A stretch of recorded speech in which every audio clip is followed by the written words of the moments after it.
اعوذ باللہ من الشیطان الرجیم بسم اللہ الرحمن الرحیم۔ حضرت مولا علی شیر خدا رضی اللہ تعالیٰ عنہ نے فرمایا، جھوٹا ہلاکت میں مبتلا ہے اور جو اس سے دور رہا وہ نجات پا گیا۔ دنائی سے تمام کاموں کو درست کیا جا سکتا ہے اور جہالت سے ہر طرح کی برائی پیدا ہوتی ہے۔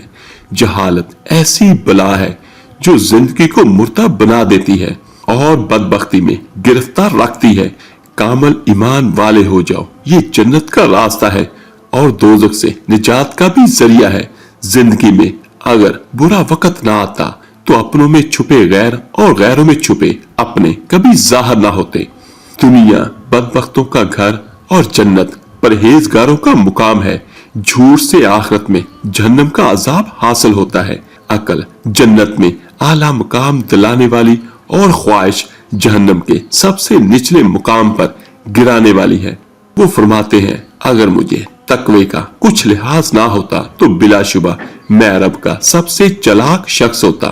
وہ فرماتے ہیں کہ چغل خوری سے بچو، کیونکہ دشمنی اور کینہ کو پروان چڑھاتی ہے۔ لوگوں کے ساتھ ایسے پیش آؤ کہ جب تم مردہ ہو جاؤ تو وہ تم پر روئے۔ بے صبری کرنے پر کسی قسم کا اجر و ثواب نہیں ملتا۔ جس کے پاس کوئی عمل خیر نہیں اس کے لیے کچھ ثواب نہیں۔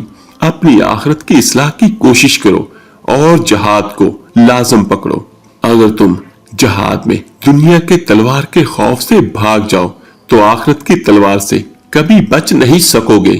جب کبھی تمہیں اپنے رزق میں کمی آنے لگے تو کچھ مال اللہ تعالیٰ کو دے کر اللہ تعالیٰ کے ساتھ تجارت کر لیا کرو۔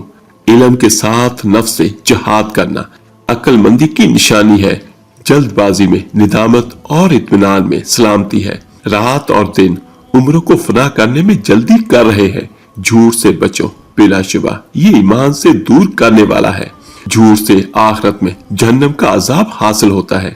جاہل کو جب بھی امتع نعمت ملتی ہے تو اس سے خرابی اور برائی میں ترقی کرتا ہے۔